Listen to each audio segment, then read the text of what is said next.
Boa tarde, amigos. Tudo bem com vocês? Vamos falar hoje de gratuidade da justiça, tá? Depois eu vou fazer um vídeo, talvez até amanhã, se eu tiver tempo, mais detalhado, dando um tutorial para vocês sobre como pedir gratuidade da justiça, como formular o pedido, etc. Mas eu queria traçar hoje umas linhas gerais sobre o tema. E o que está acontecendo no Judiciário de São Paulo, que eu acho importante vocês levarem em consideração. A gratuidade da justiça era prevista anteriormente na Lei 1060 de 50 e depois, agora, a partir de 2015, pelo Código Civil, né, pelo Código de Processo Civil, desculpa, pelo Código de Processo Civil, Lei 13.105, com vigência em março de 2016. Nos artigos 98 ao artigo 103, se não me falha a memória. Até o artigo 102. 98 até o artigo 102. Algumas diferenças são importantes pontuar aqui já, tá? Em primeiro lugar, na vigência do código anterior, a gratuidade da justiça era um jogo de tudo ou nada.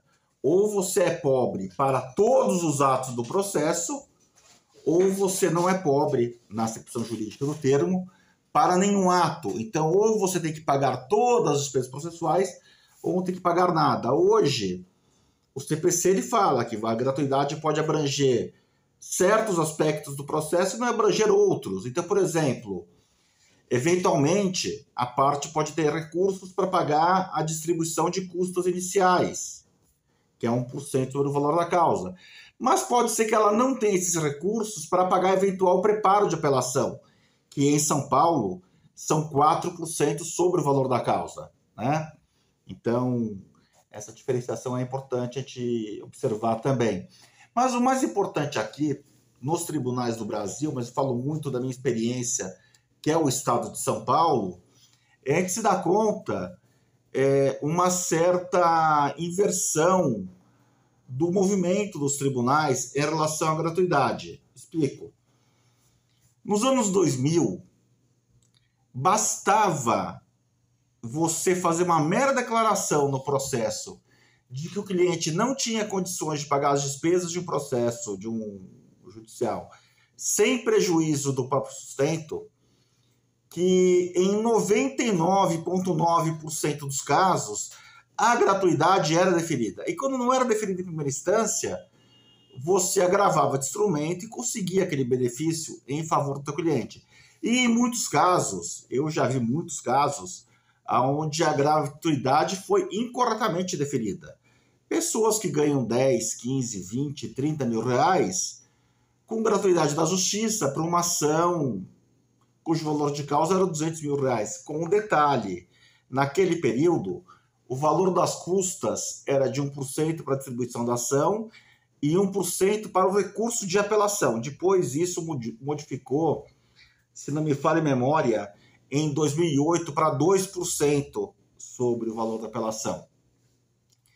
Então havia uma verdadeira farra. Eu, particularmente, sempre fui contrário e eu sempre recusei para clientes meus, e eu deixei de angariar alguns clientes por isso, eu sempre fui contrário a pedidos irresponsáveis de gratuidade da justiça. Então, assim, eu não estou falando isso para valorizar meu passe como advogado, mas eu só peço gratuidade da justiça quando a situação se faz estritamente necessária. Brasil, a gente tem coisas do tipo, em Brasília houve um caso de um desembargador, né? Desembargador é aquela pessoa que ganha pouco, que tem que pegar 5 ônibus por dia para trabalhar, que pediu gratuidade da justiça para mover uma ação rescisória. Complicado, né? Complicado. Um desembargador ganha quanto por mês? 50 mil reais, pelo menos? Eu acho que pode pagar as custas de um processo, né? Mas, então assim, antigamente, 20 anos para trás, nós tínhamos pessoas com recursos financeiros que tinham em seu favor o deferimento da gratuidade da justiça. Posteriormente, principalmente após o CPC de 2015, mas era um movimento que já vinha recrudescendo na jurisprudência, os tribunais começaram a mudar o entendimento. Olha, a gratuidade é para quem efetivamente não pode pagar custas. Não é para qualquer um, tá? Não é festa do caquê. E daí os tribunais começaram a observar isso, e eu até acho que eles são hoje rígidos demais. São rígidos demais para a concessão do benefício. Então, assim, por exemplo, eu trabalho aqui, em alguns casos, contra esses bancos de empréstimo pessoal consignado.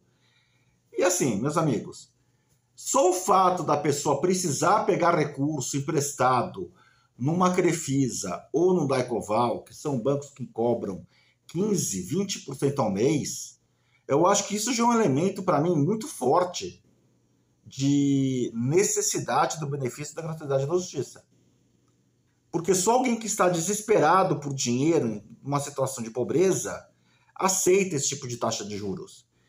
E, obviamente, que a maior parte dos clientes desses bancos, Daicoval, Crefisa e outros que operam na mesma modalidade, são pessoas muito pobres, muito carentes. Só que, mesmo assim, você ajuiza uma ação contra um desses bancos e se você requerer a gratuidade da justiça, o juiz vai te obrigar a apresentar documentos que comprovem que, de fato, aquela pessoa depende, não pode pagar as custas de um processo.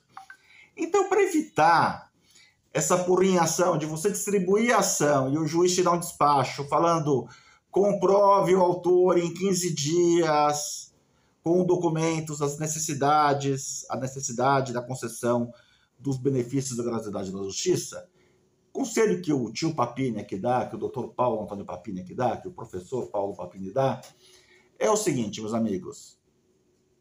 Quando você for entrar com ação para um cliente que realmente faça jus aos benefícios da gratuidade da justiça, provavelmente esse cliente não deve declarar imposto de renda porque ele é isento legalmente de tanto.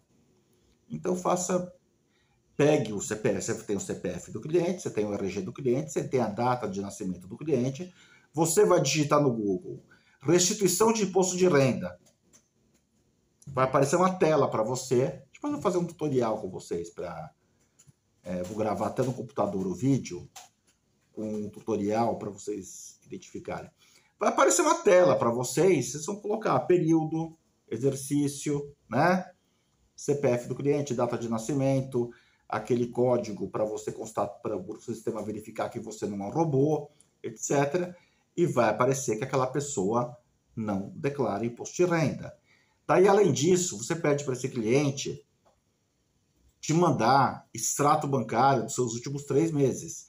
Normalmente, esse cliente seu é aposentado, com baixa renda, esse cliente seu é pensionista LOAS do INSS, porque ele tem alguma questão de saúde, alguma questão que o impeça de trabalhar. Então, pede também para esse seu cliente o extrato e os olerites, os extratos do INSS e o extrato bancário dos últimos 3 meses, para você mostrar para o juiz o seguinte, olha, meu cliente ganha R$ 1.500 por mês e paga 700 de parcela de empréstimo consignado. Como é que ele pode pagar custas? Tá? Porque se você não desenhar para o juiz hoje tudo isso, a gratuidade da justiça do seu cliente será indeferida. Então não adianta ficar dando murro em ponta de faca, você vai agravar de instrumento para o Tribunal de Justiça de São Paulo, e se a documentação não estiver muito clara para o tribunal que aquela pessoa não tem recursos, o tribunal vai negar provimento, eventualmente até você vai conseguir uma liminar, mas vai negar provimento. Então faça o óbvio, faça a lição de casa. Tá? Extrato bancário, comprovante de depósitos do INSS, do LOAS, aquele carnezinho que chega, tá? Que mais? Print das páginas da Receita mostrando que aquele teu cliente não declara imposto de renda. E a partir desse triunvirato, você já dá elementos para o juiz para acelerar o processo, para você não distribuir a ação e já começar o processo com o despacho. Olha, comprove em 15 dias que... Não, né, meus amigos? Não, né?